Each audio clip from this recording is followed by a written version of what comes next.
Film and television institute of India Poona से पढ़ी हुई हूँ। वहाँ पे मेरा फिल्म डायरेक्शन में मेरा स्पेशलाइजेशन है।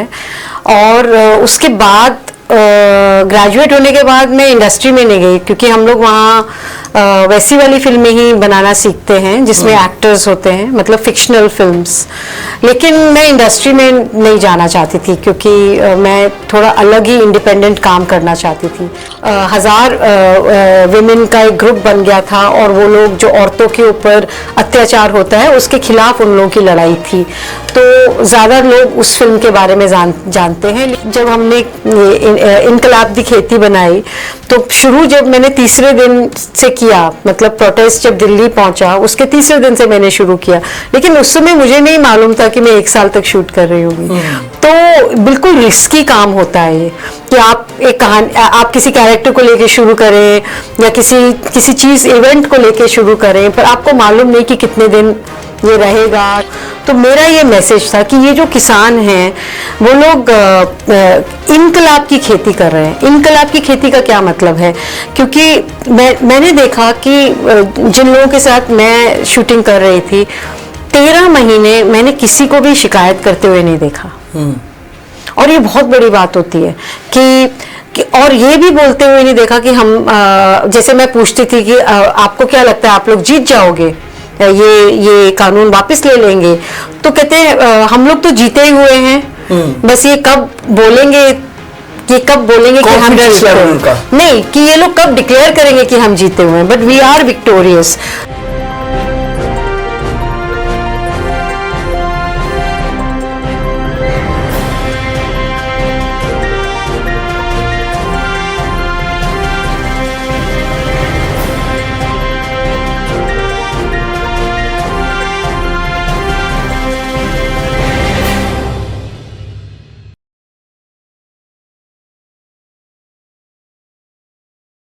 पंजाब 24/7 टीवी ਤੇ ਤੁਹਾਡਾ ਸਭ ਦਾ ਕਰਦੇ ਹਾਂ ਸਵਾਗਤ। ਮੇਰੇ ਨਾਲ ਇੱਕ ਵਿਸ਼ੇਸ਼ ਮਹਿਮਾਨ ਨੇ। ਅੱਜ ਹੁਣੇ ਅਸੀਂ ਇਹਨਾਂ ਦੀ ਫਿਲਮ ਦੇਖ ਕੇ ਵਾਪਸ ਆਏ ਹਾਂ ਸਟੂਡੀਓ ਦੇ ਵਿੱਚ, ਇਨਕਲਾਬ ਦੀ ਖੇਤੀ। ਤੇ ਇਨਕਲਾਬ ਦੀ ਖੇਤੀ ਫਿਲਮ ਡਾਕੂਮੈਂਟਰੀ ਫਿਲਮ ਹੈ, ਔਰ ਜਿਹੜਾ ਇੱਕ ਵੱਡਾ ਘੋਲ ਲੜਿਆ ਪੰਜਾਬ ਦੀ ਕਿਸਾਨੀ ਨੇ, ਨਹੀਂ ਪੂਰੇ ਹਿੰਦੁਸਤਾਨ ਦੀ ਕਿਸਾਨੀ ਨੇ, ਉਹਨੂੰ ਡਾਕੂਮੈਂਟ ਕੀਤਾ ਇਹਨਾਂ ਨੇ ਬਹੁਤ ਵਧੀਆ ਤਰੀਕੇ ਨਾਲ। बहुत ही एक अच्छी उन्होंने फिल्म बनाई। ਉਹਨੂੰ ਦੇਖਣ ਤੋਂ ਬਾਅਦ ਕਈ ਸਵਾਲ ਵੀ ਖੜੇ ਹੁੰਦੇ ਆ, ਤੇ ਕਿਸਾਨ ਮੂਵਮੈਂਟ ਦੇ ਵੇਲੇ ਤੋਂ ਲੱਗ ਕੇ ਹੁਣ ਤੱਕ ਵੀ ਬਹੁਤ ਸਾਰੇ ਸਵਾਲ ਆ, ਨਾ ਸਿਰਫ ਸਟੇਟ ਨੂੰ, ਨਾਲ ਦੀ ਨਾਲ ਸਾਡੀਆਂ ਕਿਸਾਨ ਯੂਨੀਅਨ ਨੂੰ। ਜਿੰਨਾ ਸੋਹਣਾ ਅਸੀਂ ਮਾਹੌਲ ਬਣਾਇਆ, ਜਿੰਨੀ ਵੱਡੀ ਲੜਾਈ ਲੜੀ ਔਰ ਜਿੱਤੀ, ਉਸ ਤੋਂ ਬਾਅਦ ਜਿਹੜੀ ਉਹ ਗ੍ਰਾਫ ਥੱਲੇ ਡਿੱਗਿਆ, डाउन होया सारा कुछ, ਉਹਦੇ ਬਾਰੇ ਕੁਛ ਨਾ ਕੋਈ ਜਾਣਾਂਗੇ, ਕਿਉਂਕਿ ਬਹੁਤ ਨੇੜੇ ਜੁੜੇ ਰਹੇ ਆ। ਫਿਲਮ ਮੇਕਰ ਜਿਹੜੇ ਹੁੰਦੇ ਆ, ਰਾਈਟਰ ਲੋਕ ਹੁੰਦੇ ਆ, ਕਲਾਕਾਰ ਹੁੰਦੇ ਆ, ਉਹਨਾਂ ਦਾ ਹਰ ਚੀਜ਼ ਨੂੰ ਦੇਖਣ ਦਾ ਆਪਣਾ ਨਜ਼ਰੀਆ ਹੁੰਦਾ ਹੈ। ਅਸੀਂ ਲੇਮੈਨ ਦੇ ਤੌਰ ਤੇ ਕੁਝ ਹੋਰ ਸੋਚ ਰਹੇ ਹੁੰਦੇ ਆ, ਪਰ ਉਹ ਉਹਦੀ ਡੈਪਥ ਤੱਕ ਜਾ ਕੇ ਚੀਜ਼ਾਂ ਨੂੰ ਪਕੜਨ ਦਾ ਉਹਨਾਂ ਕੋਲ ਇੱਕ ਹੁਨਰ ਹੁੰਦਾ। ਤਾਂ ਸਭ ਤੋਂ ਪਹਿਲਾਂ ਤਾਂ ਨਿਸ਼ਟਾ ਜੈਨ ਇਹਨਾਂ ਦਾ ਨਾਂ ਜੀ। ਅੱਜ ਕੱਲ੍ਹ ਤੇ ਸਾਰੇ ਅਸੀਂ ਪੰਜਾਬੀ ਦੇ ਘੱਟੋ ਘੱਟ ਇਹਨਾਂ ਦੇ ਨਾਂ ਤੋਂ ਵਾਕਿਫ ਹੈ। ਫਿਲਮ ਇਹਨਾਂ ਨੇ ਬਣਾਈ ਆ, ਉਹਦੇ ਡਾਇਰੈਕਟਰ ਵੀ ਨੇ, ਪ੍ਰੋਡਿਊਸਰ ਵੀ ਨੇ, ਤੇ ਸਟੋਰੀ ਦੇ ਖੈਰ ਮੈਨੂੰ ਲੱਗਦਾ ਹੈ ਕਿ ਜੋ ਕੁਝ ਉੱਥੇ ਹੋ ਰਿਹਾ ਸੀ ਉੱਥੋਂ ਆਪੇ ਨਿਕਲ ਆਈ। ਸੋ ਸਭ ਤੋਂ ਪਹਿਲਾਂ ਤੁਹਾਡਾ ਵੈਲਕਮ ਕਰਦੇ ਜੀ ਆਇਆਂ ਜੀ। ਸਤਿ ਸ਼੍ਰੀ ਅਕਾਲ। ਅੱਛਾ, ਥੋੜਾ ਦੋਸਤੋ ਹਿੰਦੀ 'ਚ ਬੋਲਣਗੇ ਉਹ, ਤੇ ਮੈਂ ਪੰਜਾਬੀ 'ਚ ਕੁਐਸਚਨ ਕਰੂੰਗਾ। ਜੇ ਕੋਈ ਮੁਸ਼ਕਲ ਆਈ ਤਾਂ ਮੈਂ ਹਿੰਦੀ ਬੋਲਣ ਦੀ ਕੋਸ਼ਿਸ਼ ਕਰੂੰਗਾ, ਬਰਦਾਸ਼ਤ ਕਰ ਲਿਓ। ਸੋ ਮੈਡਮ, ਫਿਲਮ ਤੁਸੀਂ ਲੰਬੇ ਸਮੇਂ ਤੋਂ ਫਿਲਮ ਇੰਡਸਟਰੀ 'ਚੋਂ, ਬੰਬੇ ਤੋਂ, ਤੇ ਇਹ ਫਿਲਮ ਜਿਹੜੀ ਆ ਇਹ ਬਣਾਉਣ ਤੋਂ ਪਹਿਲਾਂ ਮੈਂ ਥੋੜਾ ਜਿਹਾ ਤੁਹਾਡਾ ਬੈਕਗਰਾਉਂਡ ਜਾਣਨਾ ਚਾਹਨਾ। ਕਿਹੜੀ ਤੁਸੀਂ ਮੂਵੀ ਬਣਾਈ ਆ ਪਹਿਲਾਂ, ਔਰ ਸਾਰੀਆਂ ਹੀ ਤੁਸੀਂ ਦਸਤਾਵੇਜ਼ੀ ਮੂਵੀ ਬਣਾਈਆਂ ਜਾਂ ਕੋਈ ਆਰਟ ਮੂਵੀ ਬਣਾਈ ਜਾਂ ਫਿਰ ਹੋਰ ਵੀ ਕਮਰਸ਼ੀਅਲ? ਤਾਂ ਮੇਰੇ ਖਿਆਲ ਤੁਸੀਂ ਨਹੀਂ ਕੋਈ ਕੰਮ ਕੀਤਾ ਨਾ। ਥੋੜਾ ਜਿਹਾ ਆਪਣੀ ਬੈਕਗਰਾਉਂਡ ਦੱਸੋ। तो मैं film and television institute of India Poona से पढ़ी हुई हूँ। वहाँ पे मेरा फिल्म डायरेक्शन में मेरा स्पेशलाइजेशन है। और उसके बाद ग्रेजुएट होने के बाद मैं इंडस्ट्री में नहीं गई, क्योंकि हम लोग वहाँ वैसी वाली फिल्में ही बनाना सीखते हैं जिसमें एक्टर्स होते हैं, मतलब फिक्शनल फिल्म्स। लेकिन मैं इंडस्ट्री में नहीं जाना चाहती थी, क्योंकि मैं थोड़ा अलग ही इंडिपेंडेंट काम करना चाहती थी। तो मैं अपनी स्क्रिप्ट भी लिखी थी मैंने फिल्म के लिए, लेकिन उसकी फंडिंग नहीं मिली। लेकिन मेरे बहुत सारे डॉक्यूमेंट्री आइडियाज़ थे, तो उनको पहले फंडिंग मिल गई, और फिर इसको बनाने में मुझे बहुत मज़ा आता था। तो फिर मैंने काफ़ी साल तक डॉक्यूमेंट्रीज ही बनाई हैं, और शॉर्ट फिक्शन भी बनाया है मैंने। और अभी बल्कि इसके बाद में एक फिक्शन पे भी काम करने के लिए फाइनली मेरा मन कर रहा है कि मैं फिक्शन बनाऊं। अभी डॉक्यूमेंट्रीज मैंने बहुत बना ली हैं, तो शायद आपने सुना होगा मेरी डॉक्यूमेंट्रीज का नाम। एक तो जो सबसे ज़्यादा फेमस हुई वो है गुलाबी गैंग, और वो उत्तर प्रदेश में एक औरतों का ग्रास रूट्स पे। तो पंकज कुमार की फिल्म भी आई है? नहीं, एक हिंदी फिल्म बॉलीवुड की बनी थी मेरी फिल्म के बाद। अच्छा। उसका नाम था गुलाब गैंग। और पर मेरी जो फिल्म थी वो एक असली एक ग्रुप था विमेन का। उस समय 150,000 विमेन का एक ग्रुप बन गया था, और वो लोग जो औरतों के ऊपर अत्याचार होता है उसके खिलाफ उन लोगों की लड़ाई थी। तो ज़्यादा लोग उस फिल्म के बारे में जानते हैं, लेकिन मेरी फिल्में सारी ही फिल्म फेस्टिवल्स में दिखाई जाती हैं, और बाहर के देशों में ब्रॉडकास्ट होती हैं, और कॉलेजेस, स्कूल्स, यूनिवर्सिटीज़ में दिखाई जाती हैं मेरी फिल्में। काफ़ी तो सिलेबस में भी हैं। ओके। क्योंकि बहुत सारे सब्जेक्ट इस तरह के हैं, औरतों को लेकर और कास्ट को लेकर, इस तरह की फिल्में हैं, तो पढ़ाई भी जाती हैं। बहुत अच्छा जी, बहुत अच्छा। ये भी एक अलग सा काम है आपका। अच्छा मैडम, ਤੁਸੀਂ ਇਹ ਦੱਸਿਓ ਮੈਨੂੰ ਕਿ ਤੁਸੀਂ ਕਹਿ ਰਹੇ ਹੋ ਕਿ ਮੈਂ ਪੂਨਾ ਇੰਸਟੀਚਿਊਟ ਚੋਂ ਕੀਤਾ, ਬੜਾ ਵੱਡਾ ਨਾਂ ਹੈ, ਉਸ ਇੰਸਟੀਚਿਊਟ ਦਾ ਨਾਂ ਸੁਣ ਕੇ ਪਤਾ ਲੱਗ ਜਾਂਦਾ ਹੈ ਕਿ ਕੁਛ ਨਾ ਕੁਛ ਉੱਥੇ ਜਿਹੜਾ ਜਾਂਦਾ ਹੈ ਬੰਦਾ, ਉੱਥੇ ਪੜ੍ਹਨ ਹੀ ਜਾਂਦਾ ਹੈ, ਤੇ ਉਹਦੇ ਵਿੱਚ ਹੀ ਕੋਈ ਐਸਾ ਹੁੰਦਾ ਹੈ ਕਿ ਉਹਨੂੰ ਉੱਥੇ ਜਾਣ ਲਈ ਹੁੰਦੀ ਆ। ਉੱਥੋਂ ਪੜ੍ਹ ਕੇ ਬਾਹਰ ਨਿਕਲਣ ਵਾਲੇ ਬਹੁਤ ਵੱਡੇ ਨਾਂ ਨੇ। ਤੁਸੀਂ ਕਿਹਾ ਕਿ ਮੈਂ ਕਮਰਸ਼ੀਅਲ ਸਿਨੇਮਾ ਨਹੀਂ ਚੁਣਿਆ ਕਿਉਂਕਿ ਮੈਂ ਹਾਲਾਂਕਿ ਟ੍ਰੇਨਿੰਗ ਮੇਰੀ ਉਸ ਟਾਈਪ ਦੀ ਸੀ, ਪਰ ਦੂਜੇ ਪਾਸੇ ਗਏ। ਥੋੜਾ ਜਿਹਾ ਮੈਨੂੰ ਦੱਸੋ ਕਿ ਜਿਹੜੀ ਇਹ ਡਾਕੂਮੈਂਟਰੀ ਫਿਲਮ ਬਣਦੀਆਂ ਨੇ, ਬਹੁਤ ਸਾਰੀਆਂ ਪਹਿਲਾਂ ਜਿਸ ਤਰ੍ਹਾਂ ਬਣਦੀਆਂ ਰਹੀਆਂ ਨੇ, ਨੈਸ਼ਨਲ ਫਿਲਮ ਕੁਛ ਇਸ ਤਰ੍ਹਾਂ ਦਾ, ਤੇ ਇਹਨਾਂ ਲਈ ਫੰਡਿੰਗ ਦਾ ਕਿਸ ਤਰ੍ਹਾਂ ਦਾ ਹੁੰਦਾ ਹੈ, ਕਿ ਫੰਡਿੰਗ ਕਿਸ ਤਰ੍ਹਾਂ ਤੁਸੀਂ ਲੈ ਪਾਉਂਦੇ ਹੋ, ਉਹ ਥੋੜਾ ਸਮਝਾਓ। ਬਹੁਤ ਸਾਰੇ ਲੋਕ ਇਸ ਲਾਈਨ 'ਚ ਸ਼ਾਇਦ ਆਉਣਾ ਵੀ ਚਾਹੁੰਦੇ ਹੋਣ, ਉਹਨਾਂ ਨੂੰ ਪਤਾ ਲੱਗੇ। ਪੰਜਾਬੀ ਸਿਨੇਮਾ 'ਚ ਵੀ ਬਹੁਤ ਸਾਰੇ ਲੋਕ ਕੰਮ ਕਰਦੇ, ਸਭ ਤੋਂ ਵੱਡੀ ਜਿਹੜੀ स्ट्रगल होती है फंडिंग दी होती है हमेशा। सही बात है।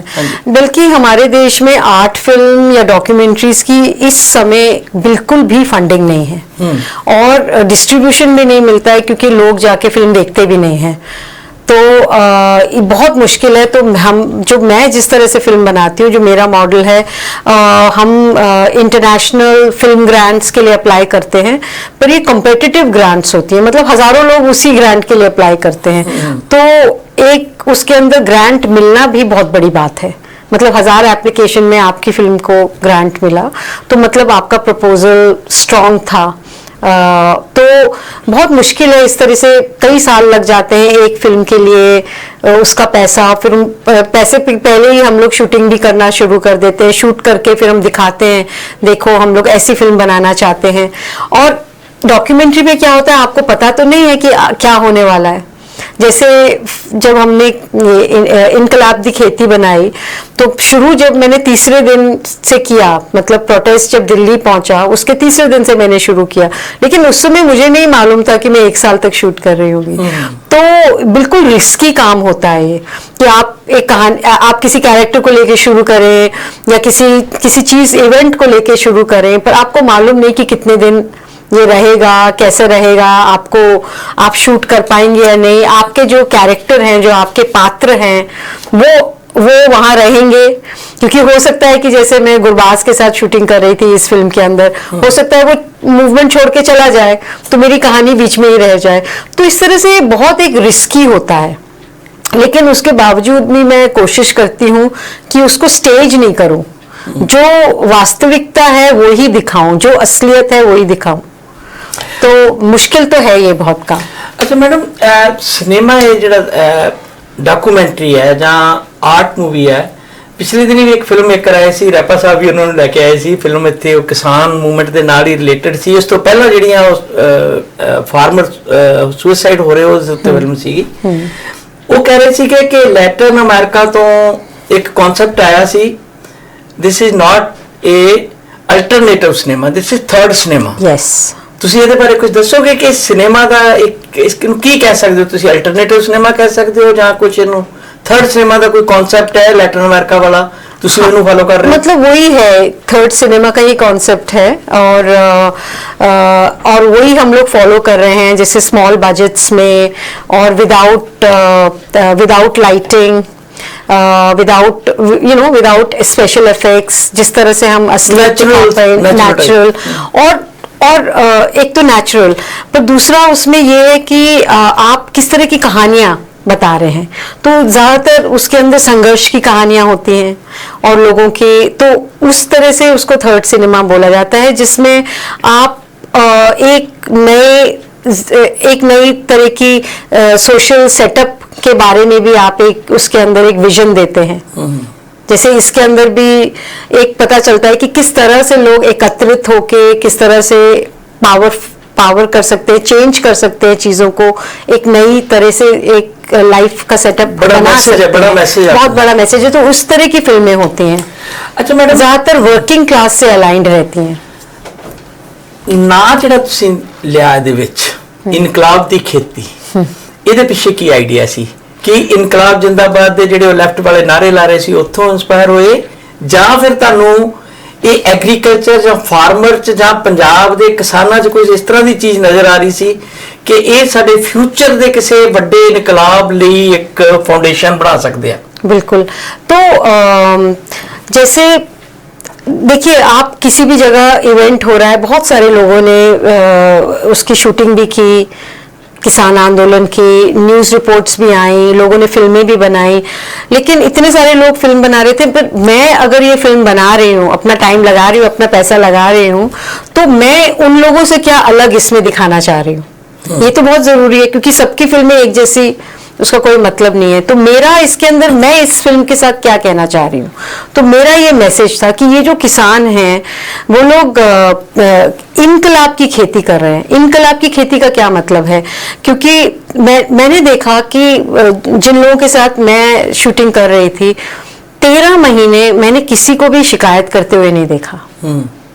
और ये बहुत बड़ी बात होती है कि और ये भी बोलते हुए नहीं देखा कि हम जैसे मैं पूछती थी कि आपको क्या लगता है, आप लोग जीत जाओगे, ये कानून वापस ले लेंगे?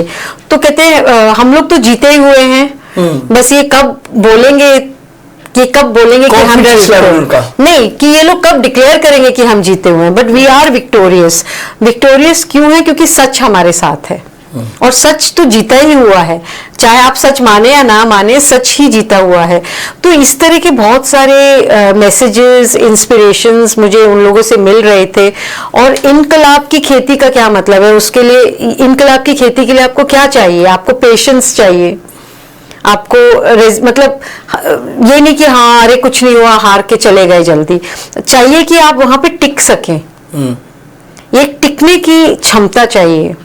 और ये हम लोगों ने किसानों से सीखा है इस मूवमेंट से, कि कोई भी चीज जल्दी में नहीं मिलती है, आपको मेहनत करनी पड़ती है। आप हो सकता है आप सोचते थे कि 6 महीने में हो जाएगा, नहीं हुआ, लेकिन आपको 12 महीने लड़ाई करना पड़ेगा। तो ये इसका प्रिपरेशन रहता है, मेंटल प्रिपरेशन, कि आपको हो सकता है एक बारी में ना मिले, 2 बारी ट्राई करेंगे, तीसरी बारी ट्राई करेंगे, चौथी बार तो मिलेगा ही। तो ये आप उसकी खेती कर रहे हैं। अच्छा मैडम, एक तो पहला हिंदुस्तान ਵਿੱਚ ਜਦੋਂ ਤੋਂ ਇਹ ਫਿਨੋਮੇਨਨ ਆਇਆ, ਰਾਈਟ ਵਿੰਗਰ ਆਏ ਆ, ਇੱਥੇ ਮੋਦੀ ਸਾਹਿਬ ਦੀ ਆਈ ਹੈ ਪਾਵਰ ਚ ਆਏ ਨੇ, ਤੇ ਬਹੁਤ ਸਾਰੇ ਹੋਰ ਵੀ ਸਟਰਗਲ ਲੜੀਆਂ ਗਈਆਂ ਨੇ, ਜਿਸ ਚ ਤੁਸੀਂ ਕਿਹਾ ਕਿ 2 ਸਟਰਗਲ ਤੁਸੀਂ ਕਵਰ ਕੀਤੀਆਂ। ਇੱਕ ਤਾਂ ਸਟੂਡੈਂਟ ਦੀ ਵੱਡੀ ਸੀਗੀ, ਇੱਕ 2 ਹੋਰ ਦਲਿਤ ਨਾਲ ਸੰਬੰਧਿਤ ਤੋਂ ਜਿਹੜੀ ਹੈ ਉਹਦੇ ਵਿੱਚ ਵੀ ਕੁਝ ਲੋਕ ਅੰਦਰ ਗਏ, ਬੜੇ ਪ੍ਰੋਫੈਸਰ ਲੋਕ ਅੰਦਰ ਗਏ, ਜਿਨ੍ਹਾਂ ਦਾ ਇਹਨਾਂ ਜ਼ਿਕਰ ਵੀ ਕੀਤਾ ਹੈ ਉਹਦੇ ਵਿੱਚ। ਔਰ ਤੀਸਰੀ ਜਿਹੜੀ ਸਭ ਤੋਂ ਵੱਡੀ ਮੂਵਮੈਂਟ ਸੀਗੀ, ਜਿਹੜੀ ਉਹ ਜਿਹੜਾ ਇਹ ਰਜਿਸਟਰ ਬਣਾ ਰਹੇ ਸੀ ਐਂਟੀ ਮੁਸਲਿਮ ਟਾਈਪ CRA ਦੇ ਖਿਲਾਫ, ਜਿਹੜੀ ਸ਼ਾਹੀਨ ਬਾਗ ਵਾਲੀ ਮੂਵਮੈਂਟ ਸੀ। ਇਹਨਾਂ ਚ ਤੁਹਾਨੂੰ ਡਿਫਰੈਂਟ ਕੀ ਲੱਗਿਆ, ਤੇ ਉਹ ਮੂਵਮੈਂਟ ਕਿਉਂ ਅਸਫਲ ਹੋਈਆਂ ਜਦੋਂ ਜੇ ਸਟੂਡੈਂਟ ਦੀ ਖਾਸ ਕਰਕੇ? ਕਿਉਂਕਿ ਜਿਹੜੀ ਮੁਸਲਮਾਨ ਵਾਲੀ ਉਹਨੂੰ ਆਈਸੋਲੇਟ ਕਰਨਾ ਬਹੁਤ ਆਸਾਨ ਸੀ। ਜੇ ਇਹਨੂੰ ਵੀ ਉਹ ਲੇਬਲ ਕੱਲਾ ਖਾਲਿਸਤਾਨ ਦਾ ਦੇ ਦਿੰਦੇ, ਸ਼ਾਇਦ ਇੱਥੇ ਨਾ ਪਹੁੰਚਦੀ, ਜੇ ਉਹਨਾਂ ਦੀ ਲੀਡਰਸ਼ਿਪ 'ਚ ਇੰਨਾ ਦੂਰਅੰਦੇਸ਼ੀ ਨਾ ਹੁੰਦੀ ਕਿ ਆਪਾਂ ਇਸ ਪਾਸੇ ਨਹੀਂ ਜਾਣ ਦੇਣਾ। ਤੁਸੀਂ ਇਹਦੇ ਦੂਜਾ ਪੱਖ ਭਾਵੇਂ ਨਹੀਂ ਲਿਆ ਤੋਂ ਪਹਿਲਾਂ ਦੂਜੇ ਪਾਸੇ ਵਾਲੇ ਵੀ ਜਿਨ੍ਹਾਂ ਨੂੰ ਤੁਸੀਂ ਕਿਹਾ ਕਿ ਉਹ ਚ ਮਿਕਸ ਸੀਗੇ ਲੋਕ, ਰਾਜੇਵਾਲ ਜਿਹੜੇ ਇੱਕ ਵੱਡੇ ਲੀਡਰ ਸੀਗੇ, ਉਹ ਵੱਡੇ ਲੀਡਰ ਗਿਣੇ ਜਾਂਦੇ ਸੀ ਕਿਸਾਨੀ ਦੇ, ਔਰ ਉਹ ਡੇ 1 ਤੋਂ ਕਹਿ ਰਹੇ ਸੀ ਕਿ ਜਿਸ ਦਿਨ ਹਿੰਸਾ ਹੋ ਗਈ ਅਸੀਂ ਹਾਰ ਜਾਵਾਂਗੇ, ਸਭ ਤੋਂ ਵੱਡੀ ਸਾਡੀ ਸਟਰੈਂਥ ਹੈ ਕਿ ਅਸੀਂ ਇਹਨੂੰ ਪੁਰ ਅਮਨ ਰੱਖਣਾ ਹੈ। ਬਿਲਕੁਲ। ਸ਼ਹੀਨ ਬਾਗ ਵਾਲਾ ਤੇ ਜਿਹੜਾ ਸਟੂਡੈਂਟ ਅੰਦੋਲਨ ਹੋਇਆ JNU ਵਾਲਾ, ਹਾਲਾਂਕਿ ਉਹ ਵੀ ਉਨਾ ਹੀ ਖਤਰਨਾਕ ਕੰਮ ਸੀਗਾ JNU ਵਾਲਾ, ਖਾਸ ਕਰਕੇ ਕਿ ਜਿਹੜੀ ਪੂਰੀ ਦੀ ਪੂਰੀ ਸਟੂਡੈਂਟ ਲਹਿਰ ਹੈ ਔਰ ਇੱਕ ਲੈਫਟ ਦੀ ਉੱਥੋਂ ਆਵਾਜ਼ ਉੱਠਦੀ ਆ, ਔਰ ਉੱਥੋਂ ਕਿੰਨੇ ਵੱਡੇ ਵੱਡੇ ਲੋਕ ਬਣ ਕੇ ਗਏ ਆ, ਜਿਸ ਤਰ੍ਹਾਂ ਤੁਹਾਡੇ ਪੂਨਾ ਵਾਲੇ ਇੰਸਟੀਚਿਊਟ ਚੋਂ ਬੜੇ ਅੱਛੇ ਲੋਕ ਆਏ ਆ। ਉਹਨੂੰ ਜੇ ਮਤਲਬ ਕ੍ਰਸ਼ ਕਰ ਪਾਈ ਆ ਸਰਕਾਰ, ਤੇ ਉਹਦੇ ਕੀ ਕਾਰਨ ਸੀ? ਇਹਦਾ ਤੇ ਤੁਸੀਂ ਦੱਸ ਹੀ ਰਹੇ ਹੋ ਕਿ ਇਹਨਾਂ ਦੇ ਵਿੱਚ ਪੇਸ਼ੈਂਸ ਸੀ, ਇਹਨਾਂ ਦਾ ਅਟੈਂਸ਼ਨ ਸੀ, ਬਲਕਿ ਕਿਤੇ ਲੱਗਦਾ ਹੈ ਕਿ ਉੱਥੇ ਕੁਝ ਉਹਨਾਂ ਦੀ ਵੀਕਨੈਸ ਵੀ ਰਹੀ, ਜਾਂ ਸਟੇਟ ਹੀ ਇੰਨੀ ਪਾਵਰਫੁਲ ਸੀ ਕਿ ਉਹਦੇ ਕੋਲ ਕੋਈ ਐਗਜ਼ਾਮਪਲ ਹੀ ਸੀ, ਕਹਿੰਦੇ ਮੋਦੀ ਜੋ ਕਹਿੰਦਾ ਵਾਪਸ ਹੋਇਆ ਹੀ ਕਦੀ ਨਹੀਂ, ਇੱਕ क्राइटेरिया फिक्स ਸੀਗਾ। ਤੁਸੀਂ किस तरह दोनों चीजों को कितना कंपेयर करोगे? स्टूडेंट मूवमेंट जो था वो एक्चुअली फिल्म स्कूल से ही शुरू हुआ था, जब एक जो उनके चेयरमैन गजेंद्र यादव, जो कि राम जी लगाए थे मेरे ख्याल। हाँ, तो वो जो स्टूडेंट, वो जो पूरा मूवमेंट शुरू हुआ वो हमारे फिल्म स्कूल से शुरू हुआ। बल्कि जब मैं भी फिल्म स्कूल में थी, एक स्ट्राइक हम लोगों ने ही कराई थी, क्योंकि वो फिल्म स्कूल को टेक्निकल स्कूल बनाना चाह रहे थे और ये 2 साल का करना चाह रहे थे, जबकि स्टूडेंट्स चाहते थे कि और लंबा हो, जिससे कि सीखने का समय मिले। बहरहाल वो वहां से हैदराबाद में फिर रोहित वेमुला तक गया, और फिर JNU, और फिर अलीगढ़, पूरे देश में वो मूवमेंट फैला। लेकिन स्टूडेंट्स को सप्रेस करना, वो आए, उन्होंने मारा, लोगों को मारा, और फिर उसके बाद तो स्टूडेंट और काफी सारे स्टूडेंट्स को जेल में डाल दिया, अपने कन्हैया को, उमर खालिद, अनिर्बान। तो इस तरह से उन्होंने दहशत फैलाई स्टूडेंट्स के बीच में। फिर भी स्टूडेंट्स हारे नहीं थे, लेकिन जब वो जामिया में उन लोगों ने स्टूडेंट्स को मारा है, बैटन से मारा है, वो लाइब्रेरी में घुसेड़ के, उसके बाद एक दहशत तो स्टूडेंट्स में फैल गई, क्योंकि उनके माँ बाप हैं, उन्होंने मना कर दिया। इसका कारण ये तो नहीं कि स्टूडेंट थोड़ा सा कैरियर ओरिएंटेड थे कि हमें आगे जाके काम भी पढ़ने के बाद जॉब में जाना, सबको जॉब चाहिए। इधर ज्यादा बुजुर्ग थे, आपने देखा ही, आपने बताया भी है क्वेश्चन आंसर सेशन में, कि ये खाली जो नौजवान पीढ़ी क्लेम करती है कि हमारी वजह से जीता गया है, आपने बोला है कि नहीं, बहुत सारी लेडीज और जेडे ओल्ड एज लोग सीगे जिन्होंने इदा लग्या कि साडा फ्यूचर ही खत्म हो जाएगा, साडी आने वालियां, वो कहना नस्लां ते फसलां, ओदी लड़ाई, ओदा नारा दिता सी, जिहड़ा बहुत लोकां नूं नेड़ेों लग्या। तुहानूं किस तरह लग्या कि इन्हां दो फिर किस तरह तुझे नहीं? अब जैसे किसान जब लोग आए, अपने अपने मतलब रहने की जगह भी लेके आए ना, मतलब वो ट्रक जो ट्रेलर है वो रहने की भी जगह है, वो सड़कों पे आ गए, खाना भी अपना लेके आए, और मतलब गेहूं वगैरह ये सब अपने, चाय पत्ती वगैरह सब कुछ लेके आए, और जो रोजाना की चीजें थी, सब्जियां थी, लस्सी थी, दूध था, वो हरियाणा से आ रहा था। अब स्टूडेंट्स जो है वो जो हॉस्टल में रहते हैं, अगर उनके माँ बाप ने बोल दिया, वेकेंट करा दिया, और उनके माँ बाप ने बोला नहीं ये सब नहीं करना, तुम्हें नहीं करना है ये, हम, क्योंकि फीस कौन दे रहा है स्टूडेंट्स की, तो स्टूडेंट अपने आप में उस तरह से रिसोर्सफुल नहीं है जिस तरह से फार्मर है। बिकॉज वो फार्मर रिसोर्सफुल क्यों है? क्योंकि वो इंडिपेंडेंट है। एक जो एक लेबरर है, वो जो किसी और के लिए काम करता है, उसको दिहाड़ी करनी है, उसके पास टाइम नहीं है प्रोटेस्ट करने का।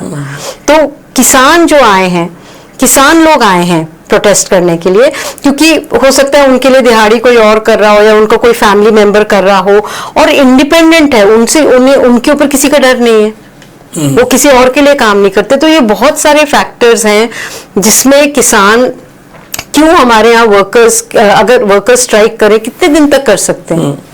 ज्यादा से ज्यादा 1 हफ्ता, 1 महीना, वो कैसे 1 महीना चलाएंगे? उसके बाद तो उनको काम पे जाना ही पड़ेगा। लेकिन किसान बहुत एक अच्छी पोजीशन में उस तरह से, क्योंकि वो अपने आप अपना खाना उगाता है और खाता है और खिलाता है लोगों को। तो ये सबसे बड़ा उनका, आप कह सकते हैं, एक शस्त्र है खाना। उनकी जो रोटी है वो उनका एक शस्त्र भी है।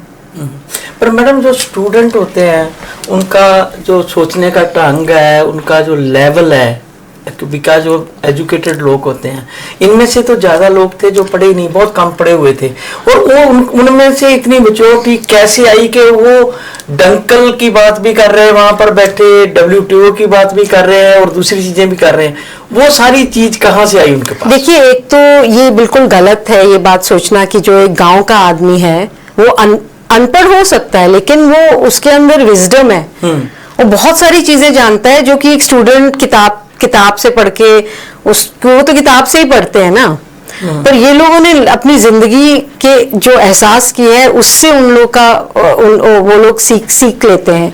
तो अनपढ़ भी हो कोई बात नहीं है, उन लोगों से आप बहुत कुछ सीख सकते हैं। और यही हम लोगों ने मूवमेंट में देखा, कितने सारे वहाँ पे सिंगर्स थे, कविता लिख रहे थे लोग, डायरी नोट्स लिख रहे थे, इतने अच्छी तरीके से अपने जो उनका एक्सपीरियंस थे वो बयान कर रहे थे। तो पहली बात तो ये बात है कि ये नहीं है कि वो इंटेलेक्चुअल नहीं है, उनके अंदर इंटेलेक्चुअल्स भी थे, और स्टेज से सारी चीजें लोगों को सिखाई जा रही थी, उनकी हिस्ट्री बताई जा रही थी, किस तरह से जो पूरी मूवमेंट थी गदरी बाबा से जो इंस्पायर्ड थी, तो उनको पूरा एक एक जो स्टेज में स्पीचेस होते थे, उनको सारी इकोनॉमिक्स, उनकी एग्रीकल्चरल इकोनॉमिक्स, देश भर में दुनिया भर में क्या हो रहा है, World Trade Organisation, World Bank, ये डंकन ट्रीटमेंट्स, ये सारा चीजें उनको सिखाया जा रहा था, एक यूनिवर्सिटी की तरह ये बन गया था। ओके। तो वहाँ पे स्ट्रीट प्ले हो रहे थे और गाने हो रहे थे, तो इन सब चीजों में अब ऐसा एक माहौल था कि एक यूनिवर्सिटी में आप आ रहे हैं। पार्लियामेंट बाद में हुई है जुलाई में, लेकिन शुरू में आप इतना कुछ सीख रहे थे, जैसे मैंने कहाँ से सीखा, स्टेज वहां बैठ के स्टेज में उनकी स्पीचेस से सीखा काफी कुछ। तो आप ਤੁਹਾਨੂੰ ਕਦੇ ਨਹੀਂ ਲੱਗਿਆ ਕਿ ਇਹ ਜਿਹੜੀ ਪਿੱਛੇ ਗਵਰਨਮੈਂਟ ਦਾ ਪ੍ਰੋਪੇਗੈਂਡਾ ਵਾਰ ਸੀਗੀ ਕਿ ਇਹਨਾਂ ਦੇ ਵਿੱਚ ਕੁਝ ਐਲੀਮੈਂਟਸ ਪਾਕਿਸਤਾਨ ਪ੍ਰਮੋਟਡ ਨੇ, ਕੁਝ ਖਾਲਿਸਤਾਨੀ ਨੇ, और थोड़ा जिहा वो नज़र भी आया 26 जनवरी वाले एपीसोड तो बाद। तो एक क्वेश्चन नाल ही मैं तुहानूं ये पुछ लेना जरूरी समझदा, तुसीं उत्थे अपने क्वेश्चन आंसर सैशन च क्वेश्चन का आंसर देंदे कहा कि जिहड़े दूजे लोग ने इस गल तो असीं बड़े अजे तक इत्थे बाहर बैठे दूर बैठे जिहड़े देख रहे हैं, असीं ये समझदे हां कि मूवमेंट ਜਿਹੜੀ ਜਿੱਤ ਹੋਈ ਸੀ ਇਹਦਾ ਵੱਡਾ ਕਾਰਨ ਇਹ ਸੀ ਕਿ ਇਹਦੇ ਵਿੱਚ ਸ਼ੌਪਕੀਪਰ ਵੀ ਸੀ, ਇਹਦੇ ਵਿੱਚ लोग कहते सी मेरी जमीन नहीं हैगी जमीर हैगी आ, बहुत सारे वो लोग आए सी, वो मजदूर भी आए सी, एम्पलॉय भी आए सी, नौजवान भी आए सी, पर तुसी कह के 26 जनवरी वाले एपीसोड तो बाद वो सब चले गए सी, निरोल जिहड़े किसान सी तुसी सारा सेरा उन्हां दे सिर दे रहे हो, ये तुहानूं क्यों लगे? नहीं, शुरू में मूवमेंट में बहुत लोग थे, तमाम लोग थे, मतलब 500 मतलब एटलीस्ट आधा मिलियन लोग थे मूवमेंट पे। फिर 26 तारीख के बाद एक तो उसी रात को बहुत सारे लोग वापस चले गए, खाली हो गया था। फिर टिकैत जी ने जब बुलाया तो लोग वापस आए हैं, और फिर उसके बाद फरवरी वगैरह में लोग थे वहां पे, पर इतनी ठंड थी उस समय भी काफी कम हो गए थे, और उस समय रोटेशन का सिस्टम लगा दिया था, 15 लोग 20 लोग आते थे गांव से और फिर वापस जाते थे। तो उस तरह से नहीं था कि ये टेक्निक भी उनकी सक्सेसफुल रही, बिल्कुल सक्सेसफुल रही, तो कैसे होता। और तो पूरा हर एक गांव से 15 आदमी आएगा, और फिर उसके बाद एक अगला जत्था आएगा, ये लोग वापस जाएंगे, फिर दूसरा जत्था आएगा, इस तरह से मेंटेन किया गया। एटलीस्ट उग्राहा जी के जहां मैंने देखा वहां ये सिस्टम था, 15 लोग आएंगे 15 लोग जाएंगे। तो क्योंकि कंटिन्यूअसली वहां बैठना मुश्किल था। अब ये हार्वेस्ट का टाइम आ गया तो लोग जाएंगे ना गांव में, पर वहां पे भी मैंने ये देखा कि जैसे अगर जैसे गुरबाज नहीं जा पाया तो उसका खेत लोगों ने दूसरे लोग जो वहां थे उन्होंने उसका खेत का काम कर दिया, जो भी उसका काम है, और अगर ये लोग थे तो इन्होंने जो लोग यहाँ बैठे हैं उनका काम कर दिया। इस तरह से भी उनका कोऑपरेशन देखा गया। अच्छा, गुरबाज ते वीरपाल तुहाडे ਕੰਟੈਕਟਸ ਕਿੱਦਾਂ ਆਏ? ਕਿਸੇ ਨੇ ਰਿਕਮੈਂਡ ਕੀਤਾ ਜਾਂ ਅਚਾਨਕ ਤੁਹਾਨੂੰ ਲੱਗਿਆ कि बड़ा अच्छा कर रहा है तो मैं इन्हों नाल लेना? पहले दिन ही मुझे वीरपाल, जैसे वो मेरे ख्याल से 25 दिसंबर का दिन था, मुझे वीरपाल मिली थी, तो हमने उसी समय उनके साथ ऐसे इंटरव्यू किया था, तो मुझे अच्छे लगे।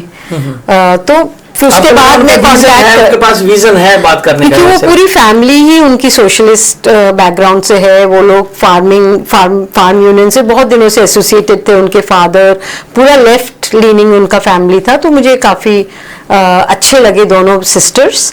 तो हम फिर वो जब भी आते थे तो हम उनके साथ शूट करते थे, या जहाँ उनके गांव में गए वहां पे शूट करते थे। तो मुझे क्या था कि कैरेक्टर्स थोड़े चाहिए थे कि कुछ कुछ लोग दोबारा दिखाई दे फिल्म में, क्योंकि हमेशा नए नए लोग दिखाएंगे, पर उसी जैसे आप गुरबाज को देखते हैं तो गुरबाज को तो पहले पता ही नहीं था कि किसान यूनियन करते क्या है, तो उसके अंदर आप ग्रोथ देखते हैं, उसका थोड़ा देखते हैं कि वो अब बातें भी करने लगा है, वो समझने लगा है। तो वो एक ग्राफ आप हमको मिलता है, क्योंकि अगर आप वीरपाल और बेअंत को देखें तो वो ऑलरेडी वो, क्योंकि उनकी फैमिली की हिस्ट्री है इस सोशलिस्ट लेफ्ट मूवमेंट से, तो वो ऑलरेडी जानती हैं, उनके अंदर उतना बदलाव नहीं है। लेकिन गुरबाज में आप एक देखते हैं कि जो मूवमेंट का ने एक बीज बोया, उसको थोड़ा उगते हुए देखते हैं। बिल्कुल। अच्छा, ਤੁਸੀਂ ਇਹ ਤੇ ਸਾਨੂੰ ਦੱਸ ਦਿੱਤਾ ਕਿ ਤੁਸੀਂ ਖਾਲੀ ਟਿਕਰੀ ਬਾਰਡਰ ਤੇ ਕੀਤਾ ਸੀ ਕਨਸੈਂਟਰੇਟ, ਉਹਦੇ ਕੁਝ ਇੱਕ ਤੁਹਾਡੀਆਂ ਲਿਮਿਟੇਸ਼ਨ ਸੀ, ਪਰ ਤੁਸੀਂ ਕਿਉਂਕਿ ਪੂਰੀ ਮੂਵਮੈਂਟ ਨੂੰ ਵਾਚ ਵੀ ਕਰ ਰਹੇ ਸੀਗੇ, ਉਹਦੇ ਡੇਲੀ ਜਾ ਕੇ ਨਿਊਜ਼ ਵੀ ਸੁਣਦੇ ਹੋਗੇ, ਰਾਤ ਨੂੰ ਜਦੋਂ ਜਾਂਦੇ ਹੋਗੇ, ਔਰ ਦੂਜੀਆਂ ਚੀਜ਼ਾਂ ਵੀ ਨਾਲ ਦੀ ਨਾਲ ਦੇਖ ਰਹੇ ਸੀ। ਜਿਹੜੇ ਬਾਕੀ ਜਿਹੜੇ ਜਗ੍ਹਾ ਸੀ, ਜਿੱਦਾਂ ਸਿੰਘੂ ਬਾਰਡਰ ਸੀਗਾ, ਉਧਰ ਟਕੈਤ ਸਾਹਿਬ ਬੈਠੇ ਸੀਗੇ, ਤਿੰਨ ਚਾਰ ਜਗ੍ਹਾ ਵੱਡੀ ਜਗ੍ਹਾ ਸੀਗੀ, ਜਿਹੜੀਆਂ ਉਹ ਨਿਊਜ਼ ਸੀਗੀਆਂ, ਤੁਹਾਨੂੰ ਉਹਨਾਂ ने कभी अट्रैक्ट नहीं किया कि थोड़ा जा उत्थे भी जाके देखा जाए कि उत्थे की डिफरेंस है? हम गए थे, हम सिंगू भी हमने शूट किया है, गाजीपुर, हर सब जगह शूट किया है, ऐसा नहीं है। लेकिन फिल्म के अंदर मेरे पास तो 500-600 घंटे हैं, लेकिन फिल्म के अंदर तो मैं थोड़ा सा ही दिखा सकती हूँ ना, तो वो है, उस चक्कर में भी काफी कुछ नहीं आ पाया। अच्छा, पंजाब के कल्चर ਦੇ ਤੇ ਬਹੁਤ ਸਵਾਲ ਕੀਤੇ ਜਾਂਦੇ ਆ ਕਿ ਸਾਰੇ ਨਸ਼ੇੜੀ ਹੋ ਗਏ, ਲੋਕ ਨਸ਼ੇ 'ਚ ਗਰਕ ਹੋ ਗਏ। ਉਸ ਤੋਂ ਪਹਿਲਾਂ ਉੱਡਦਾ ਪੰਜਾਬ ਇਹ ਉਹ ਮੂਵੀ ਵੀ ਆਈਆਂ, ਸਾਨੂੰ ਬਹੁਤ ਲੈਟ ਡਾਊਨ ਹੋਣਾ ਪਿਆ ਉਹ ਚੀਜ਼ਾਂ ਦੇਖ ਕੇ। ਤੇ ਇਸ ਮੂਵਮੈਂਟ ਨੇ ਇੱਕ ਵਾਰੀ ਦੱਸ ਦਿੱਤਾ ਕਿ ਪੰਜਾਬ ਦਾ ਜਿਹੜਾ ਯੂਥ ਹੈ ਜੇ ਹੈ ਜਿੰਦਾ, ਭਾਵੇਂ ਸਾਡੀ ਮਿੱਟੀ ਤੁਸੀਂ ਕਿਹਾ ਮਰ ਗਈ ਹੈ, ਪਰ ਜਿਹੜਾ ਯੂਥ ਹੈ ਉਹ ਵੀ ਜਿੰਦਾ ਹੈ, ਕਿਸਾਨ ਵੀ ਜਿੰਦਾ। ਉਹਦੇ ਵਿੱਚ ਇੰਨੀ ਹਿੰਮਤ ਹੈ ਕਿ ਉਹ ਮਰੀ ਹੋਈ ਮਿੱਟੀ ਨੂੰ ਵੀ ਜਿੰਦਾ ਕਰ ਲਏਗਾ। उस समय तो मुझे दिखा था, हाँ, उस समय दिखा था कि हाँ पंजाब का यूथ जिंदा है। और ये जो उड़ता पंजाब जैसी फिल्में हैं उसको बिल्कुल ऐसे नशेड़ी टाइप दिखाते हैं, वो भी गलत है एक तरीके से, क्योंकि कितना बड़ा मूवमेंट फिल्म के अंदर भी हमने देखा है, कितना बड़ा मूवमेंट खड़ा किया, उसके अंदर जवान यूथ भी था, पूरा था, सिर्फ बूढ़े बड़े लोग ही नहीं थे, यूथ भी था। 26 जनवरी तक तो बहुत बहुत सारे लोग थे, उसके बाद भी रहे हैं, ऐसा नहीं है। तो ये भी एक असलियत है जो मैंने इस स्टेट में देखी, और शायद दूसरी जगह इतना नहीं देखा जितना मैंने पंजाब में देखा है। अच्छा, अपने को टाइम की थोड़ी लिमिटेशन है, मैं थोड़ा ब्रीफ च रख लेना, 2 क्वेश्चन होर कर लेने, बहुत लंबा नहीं करते। एक मैं तुहाडे कोल जानना चाहना कि ਜਿਹੜੀ ਇਹ मूवमेंट तो, क्योंकि ਤੁਸੀਂ ਪੰਜਾਬ ਨਾਲ ਅਟੈਚ ਹੋਏ ਹੋਗੇ, ਉਸ ਤੋਂ ਬਾਅਦ ਤੁਸੀਂ ਫਿਰ ਲੋਕਾਂ ਨੂੰ ਜਾਣਿਆ ਹੋਗਾ, ਨੇੜਿਓਂ ਪੰਜਾਬ ਦੇ ਕਰੈਕਟਰ ਬਾਰੇ ਵੀ ਤੁਹਾਨੂੰ, ਕਿਉਂਕਿ ਤੁਸੀਂ ਬੰਬੇ ਤੋਂ ਦੂਰੋਂ ਜਾ ਕੇ ਦੇਖ ਰਹੇ ਹੋ, ਉੱਥੋਂ ਦੇਖਦੇ ਆ ਕੁਝ ਪੰਜਾਬੀ ਹੋਰ ਲੱਗੇ ਹੋਣਗੇ, ਪਰ ਜਦੋਂ ਵਿੱਚ ਆਏ ਖਾਸ ਕਰਕੇ ਫਾਰਮਰ ਕਮਿਊਨਿਟੀ ਔਰ ਉਹਦੇ ਵਿੱਚ ਮੈਜੋਰਟੀ ਆਫ ਸਿੱਖ ਕਮਿਊਨਿਟੀ, ਤੁਹਾਨੂੰ ਉਹਨਾਂ ਦਾ ਓਵਰਆਲ ਅੱਜ ਜੇ ਕੋਈ ਐਨਾਲਿਸਿਸ ਕਰਨ ਨੂੰ ਕਹੇ ਕਿ ਉਹ ਕਿਹੋ ਜਿਹੇ ਲੋਕ ਆ ਤੇ ਕੀ ਕਹੋਗੇ ਉਹਨਾਂ ਬਾਰੇ शब्द?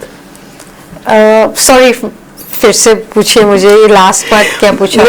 मैं पूछ रहा हूँ कि आज, क्योंकि आप बहुत नजदीक से उन लोगों को देखा है, क्योंकि एज ए महाराष्ट्रियन जहाँ बॉम्बे में बैठे हुए पंजाब को अलग नजर से देखते होंगे, वहाँ न्यूज सुनते, इनके बीच एक लगातार 1 साल के करीब रहने के बाद उसके बाद आपके बहुत रिलेशन बने होंगे हरियाणा पंजाब के। एक चीज और हाईलाइट हो सकती थी, वो ज्यादा नहीं हो सकी, बिल्कुल लगता है आपकी डॉक्यूमेंट्री में, कि कैसे जैसे पंजाब को पहले बांटा गया, फिर पंजाब के लोग वो छोटे छोटे झगड़े जो क्रिएट किए थे स्टेट ने, उनको पीछे छोड़ रहे थे। उसकी अगर डायलॉग आ जाते ना तो लोगों को समझ आ गई थी कि ये सब कुछ कराया गया हमसे। एक्चुअली बहुत कुछ है फिल्म के अंदर जो नहीं है।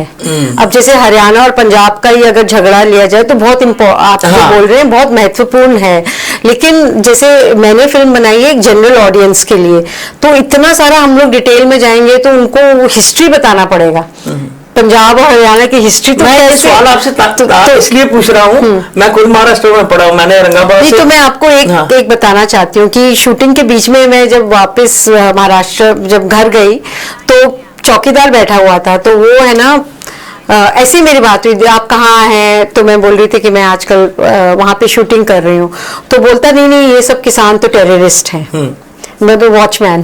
तो एक्चुअली जो मेन स्ट्रीम मीडिया बता रहा था और सब लोगों पे इस बात का काफ़ी असर पड़ा था कि ये लोग जो यहाँ बैठे हुए हैं ये सब लोग टेररिस्ट हैं या ट्रबल मेकर्स हैं। तो उसकी वजह से तो मुझे और भी ज़रूरत था दिखाना कि ये वो नहीं है जो आप लोग समझ रहे हैं। तो एक आम आदमी तक भी मुझे फिल्म लेके जानी है, क्योंकि पंजाब और हरियाणा वाले वो जानते हैं बहुत कुछ, लेकिन आम आदमी कुछ भी नहीं जानता।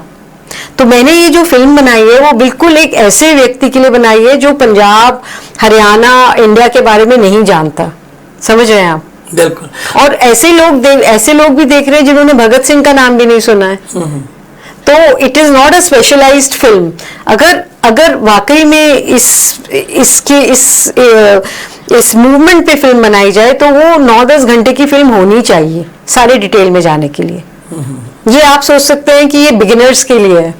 बिल्कुल बिल्कुल, अच्छी बात है। मैं आपको बता रहा था कि महाराष्ट्र में बहुत सा कंफ्यूजन है पंजाब के बारे में। मैं खुद वहाँ पढ़ा हूँ, मैं औरंगाबाद डिग्री मैंने वहाँ से की थी, सिविल इंजीनियरिंग। तो वहाँ पर ऐसी मिस इन्फॉर्मेशन होती थी कई बार। हमारी लिखा जाता था कि भाखड़ा डैम हरियाणा में है, लोगों को पता ही नहीं है। बहुत सी चीजें हम लोग उनको बताते नहीं, वो कहते हैं आपका झगड़ा नजायज है। वहाँ पंजाब में तो पानी सेम बहुत है, पानी जरूरत ही नहीं है पानी की, ऐसी चीजें वहाँ बताते। हमारे प्रोफेसर लोगों को भी ये चीज नहीं पता थी। सो आपने किया, बहुत अच्छा किया। टाइम की हमें इशारा हो रहा है बार बार, मेरे को पता है आपने जाना है। बहुत सी बातें हैं जो कर सकते थे। चलो बहुत। और ये फिल्म कंप्लीट नहीं है, मैं जानती हूँ, लेकिन इस सब्जेक्ट पे बहुत सारी फिल्में बनेंगी और हो सकता है मेरे पास जो फुटेज है उससे मैं एक लंबी फिल्म बनाऊं या सीरीज बनाऊं, उसकी बहुत जरूरत है।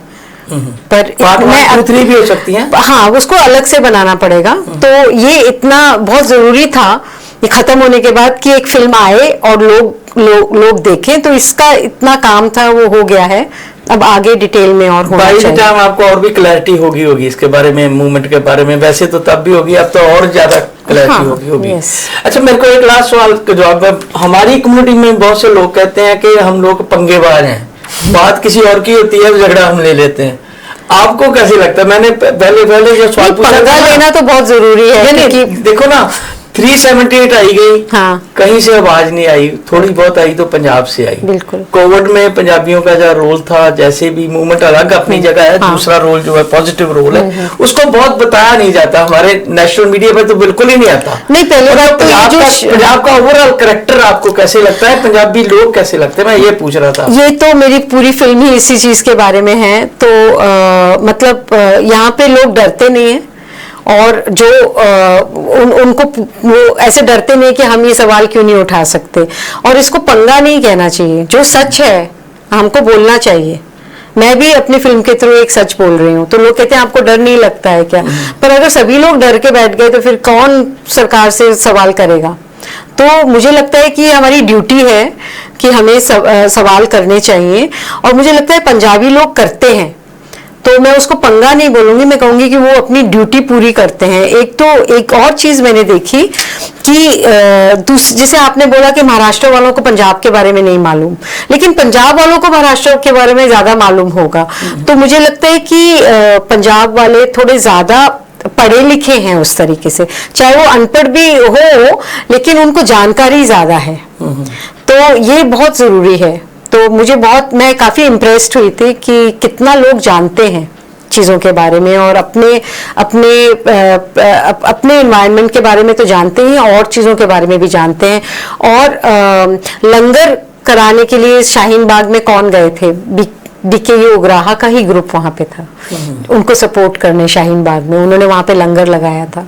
तो सबसे पहले मैंने उन लोगों को वहां पे देखा था, शाहीन बाग में मैं शूटिंग कर रही थी। कोई ऐसी बात जो आप बताना चाहे इस प्लेटफॉर्म से हमारे लोगों के लिए, जो मैंने नहीं पूछी, लगता था आपको कि ये पूछनी चाहिए, वो भी बता दें तो? कोई ऐसी बात, कोई मैसेज ऐसा?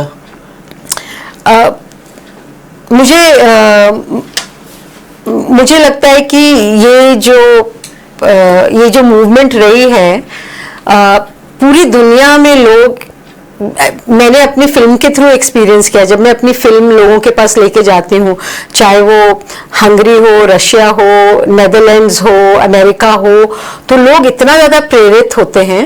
तो मुझे लगता है कि ये जो मैसेज है अपनी सिख कम्युनिटी को और पंजाबियों को भी इस बात का बड़ा proud, they should feel proud that they've created something, that they've created history which will keep on inspiring people.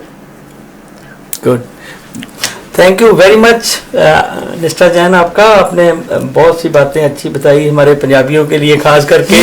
हमें अच्छा लगा कि आपने इतना लंबा समय उनके साथ निकाल के बैठे और पंजाब के बारे में, पंजाब की जो कल्चर है पंजाब का, उसके बारे में भी जाना होगा। सो आपका बहुत बहुत शुक्रिया, बहुत थैंक यू। बहुत शुक्रिया, थैंक यू।